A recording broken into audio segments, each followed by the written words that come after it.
Deixa eu passar para o Consta, mas antes, só para alertar a nossa audiência, quem quiser conhecer um pouco mais os detalhes dos bastidores, de como é que foi essa negociação ontem, para o presidente da Câmara, Hugo Motta, colocar em votação aí a urgência do projeto da anistia, a indicação do Paulinho da Força, o resgate desse projeto de lei do Marcelo Crivella para iniciar aí as negociações.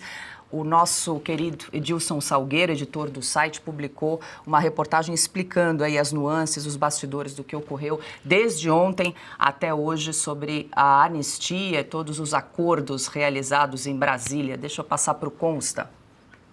Paulo, eu tento sempre fazer sínteses, né, que buscam explicar a situação em que vivemos. Essa é muito fácil, né? A anistia subiu no telhado. Qualquer um vai entender o recado, né? Subiu no telhado, não pode agradar. Não vai agradar nem a extrema-esquerda, que eu não sei quem eles chamam, deve ser o único parlamentar do PSOL, e nem a extrema-direita, são os bolsonaristas. Não sei se ficou claro na hora que ele falou isso, né, mas a extrema-direita são os bolsonaristas. Então, metade da população que quer a anistia vai ficar a ver navios. Não pode desagradar os ministros do Supremo. Ora, que anistia é essa? Que pacificação é essa? Essa pacificação não vai desfazer 1 milímetro a caça às bruxas, que, aliás, é uma demanda do governo Trump em relação ao Brasil para retirar o pacote de maldades, as tarifas, né?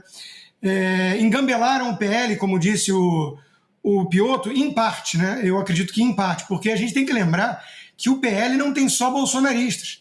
Tem ali uma turma do Valdemar, uma turma meio de centrão, e o próprio Valdemar andou escorregando aí, né, dizendo que, olha só, veja bem, houve uma tentativa, um planejamento de golpe, mas... E depois ele veio pedir desculpas, falar que não foi bem assim. Então tem uma ala do PL que está junto com esse centrão todo, que o Paulinho representa tão bem, né, um centrão fisiológico, que eles querem os votos de Bolsonaro, mas eles não querem Jair Bolsonaro. Eles querem se livrar do Bolsonaro. É a polarização que faz mal ao Brasil, né? A extrema esquerda e a extrema direita. A gente tem que se livrar de ambos e ficar aqui com o nosso velho jogo, a nossa antiga estratégia das tesouras, onde a gente fazia tudo que a gente fazia em paz, sem uma turma aí que fica nos perturbando porque quer moralizar a coisa pública, descobriu que é possível fazer uma gestão de 4 anos sem corrupção, sem escândalo, sem feudo partidário nos ministérios e por aí vai, né? Então, tem um problema só a estratégia do Paulinho, né, de não irritar ninguém, à exceção dos bolsonaristas e do PSOL, né? Combinar com os bolsonaristas na hora de votarem e, claro, com o presidente Trump. Ele não vai achar que esse projeto aí, totalmente modificado pelo Paulinho da Força, vai interromper a caça às bruxas. E aí, como é que fica com os Estados Unidos?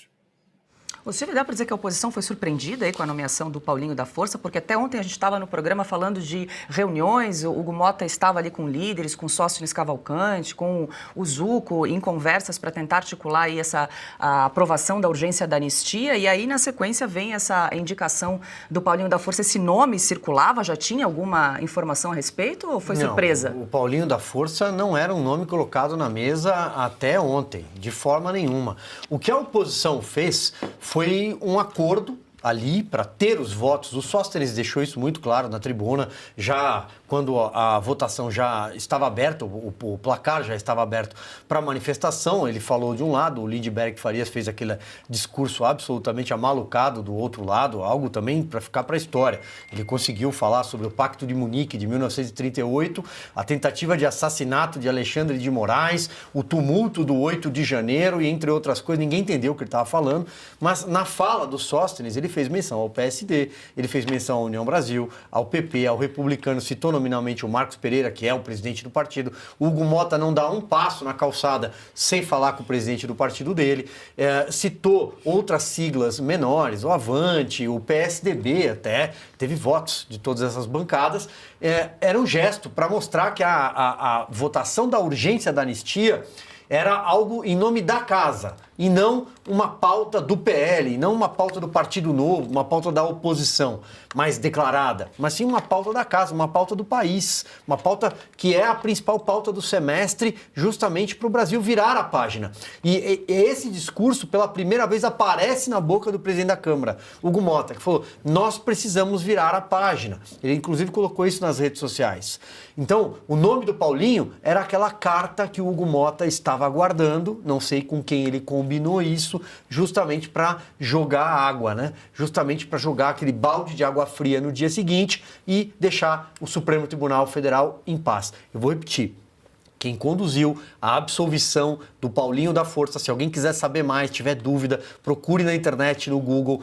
10 anos de prisão, perda de mandato de deputado, desvio de 350 milhões do BNDES, crime de lavagem de dinheiro, associação criminosa. O STF havia deliberado sobre isso. O ministro Alexandre de Moraes reverteu isso no plenário, teve apoio, óbvio, porque foi o plenário, mas ele reverteu, ele conduziu a absolvição do Paulinho com base em embargos declaratórios, que não tem esta finalidade, não eram embargos infringentes. Se quiser, eu faço um print aqui, Paula, e a gente coloca na tela no próximo comentário aqui. Vou fazer o print agora para que não restem dúvidas. A condenação foi de 10 anos, né, Silvio? Sim, a reversão. 10 anos. E 2 meses. Isso. Augusto. Olha só, o Silvio resumiu exemplarmente a capivara. Aliás, tem, né, pode ser um pouco maior, né, Silvio?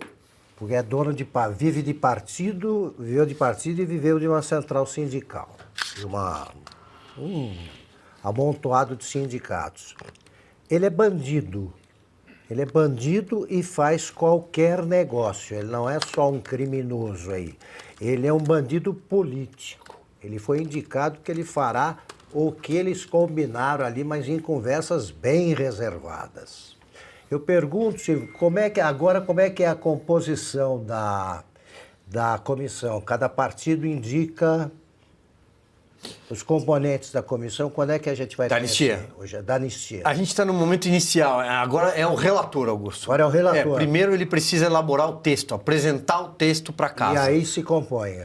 Ele vai para o plenário. Vai direto para a votação. Nesse caso não vai ter... Nesse caso vai direto. Vai direto para o plenário, porque já está aprovada a urgência. A última esperança que eu tinha que era você indicar, outros partidos indicar com mais seriedade os integrantes de uma comissão, aí passa pelas comissões já existentes, passaria se fosse o caso. Como foi aprovada a urgência, ele fica na fila do plenário direto. Direto. Então é o seguinte, podemos perder a esperança neste momento, em relação a este movimento. Foi tapeada a oposição, os que realmente acreditam nisso. O Paulinho da Força é bandido, já disse que vai conversar com quem não admite nenhum tipo de anistia, que é o presidente do Senado e que são os ministros do Supremo. Então ele vai conversar, ele nem vai conversar com outras pessoas, ele vai falar ali, retribuir o favor que ele recebeu do ministro Alexandre de Moraes, e essa etapa está morta. Votar essa emergência, a meu ver, deu em nada. É isso que deve ser denunciado, porque não se pode acreditar mais nesse presidente da Câmara. No Paulinho da Força, todo mundo tinha 1000 motivos para não acreditar.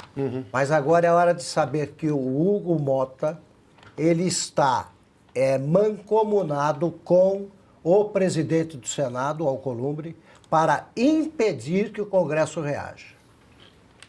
A produção resgatou os prints da tela aí mostrando a condenação, a reversão da condenação pelo Supremo do Paulinho da Força, né? O plenário do Supremo Tribunal revertendo, então, ele que havia sido condenado a 10 anos e 2 meses de prisão. Aí tem a explicação, né? O Silvio já nos trouxe, mas a mudança de entendimento ocorreu durante o julgamento dos chamados embargos de declaração, um tipo de recurso que tinha como objetivo esclarecer obscuridades ou omissões. A conclusão da maioria do plenário do Supremo foi de que não há provas suficientes para manter a condenação. Prevaleceu ao final o entendimento do ministro Alexandre de Moraes, seguido pelos demais ministros. Foi a explicação do Silvio. Eu queria entrar num outro ponto, a gente falou bastante sobre a indicação, a escolha do relator, mas também queria falar sobre o texto, que ainda não está fechado, mas Mas Hugo Motta foi resgatar o texto do deputado Marcelo Crivella, um texto lá de 2023. A gente exibe na tela, esse é o projeto apresentado pelo Marcelo Crivella, que diz o seguinte no parágrafo 1º.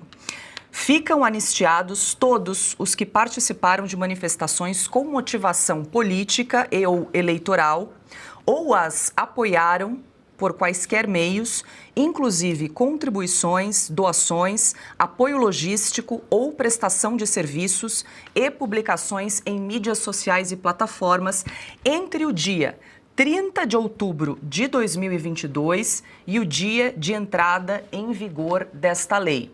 Essa foi a proposição, então, do Marcelo Crivella, ainda em 2023, não tinha julgamento, era um outro momento. E aí, no parágrafo 2º, ele diz o seguinte: a anistia de que se trata esta lei não compreende, inciso 1º, a prática de tortura, tráfico ilícito de entorpecentes e drogas afins, terrorismo e os definidos como crimes hediondos.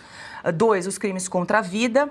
3, os crimes previstos, aí cita alguns artigos do Código Penal, que é ali lesão corporal, dano, deterioração do patrimônio. 4, as doações em dinheiro para atividades ou manifestações de caráter político ou eleitoral acima de R$40 mil. E as infrações disciplinares cometidas com motivação político ou eleitoral por servidores ou agentes de segurança pública. É isso, Piotr. Basicamente é uma lei curtinha, eles são só 4 artigos. Vale reforçar que esse texto não está fechado, mas, pelo que a gente entendeu, foi a escolha de Hugo Motta para servir como ponto de partida. Havia ali a oposição, tinha inclusive escrito um texto mais abrangente, voltando lá para 2019, na abertura do inquérito das fake news, mas aqui no primeiro parágrafo, no primeiro artigo, ele coloca ali como data, né, inicial 30 de outubro de 2022. Paula, só me permita voltar num ponto, porque o que o Silvio trouxe naquele print eram embargos, eles conseguiram embargos infringentes... Declaratórios. Era esse, muito bem, e mudaram o resultado. Embargos declaratórios só permitem suscitar, retirar alguma dúvida que tenha, não mudar resultado. Essa é a discussão que se tem hoje em relação ao julgamento do presidente Bolsonaro. Só um voto discordante, deveria haver 2 pelo menos para poder recorrer ao pleno. Neste caso, não precisou de nada disso, o ministro Alexandre de Moraes deu andamento. Ou seja, o Supremo é uma bagunça que eles querem que fique na hora que eles querem, da forma como eles querem, dependendo de quem. O CPF conta tudo no Supremo. CPF, para quem não sabe, em julgamento é capa de processo. Capa de processo é uma expressão, é uma analogia que se faz o seguinte: dependendo de quem, e a justiça é cega, deveria ser pelo menos, aí se permite uma série de abusos, arbitrariedades, por aí faz. Como foi no caso do Paulinho. Agora não se pode discutir nada em relação ao julgamento do Bolsonaro. Veja só como depende da capa do processo. Alguém ainda acredita? Alguém ainda pode discutir tecnicalidades do Supremo Tribunal Federal e não denunciar o abuso? Aqui temos um abuso claro em relação ao deputado, um abuso da lei. E aí, no outro caso, não se pode discutir absolutamente nada. Deveria servir, inclusive, este caso deveria ser, inclusive, como precedente para que os advogados agora, desses réus já condenados no primeiro grupo, no primeiro, como é que se chama isso? Núcleo crucial. No núcleo 1, né, o crucial para a trama golpista, para poderem recorrer ao pleno. Não vai acontecer porque depende da vontade da capa do processo, do CPF. E contra esses CPFs do núcleo 1 pode-se tudo, injustiças inclusive. Vamos lá, vamos seguir. Com relação a esse texto do Marcelo Crivella, é o tipo do texto que, vamos lá, já perdeu validade. Lá atrás, no começo de 2023, né, depois do 8 de janeiro, você tinha aquelas coisas... Tudo bem, esse texto ainda era razoável, porque você só tinha aquelas pessoas que participaram lá do que acabou resultando o 8 de janeiro. Ali isso tinha alguma razoabilidade. Hoje não mais.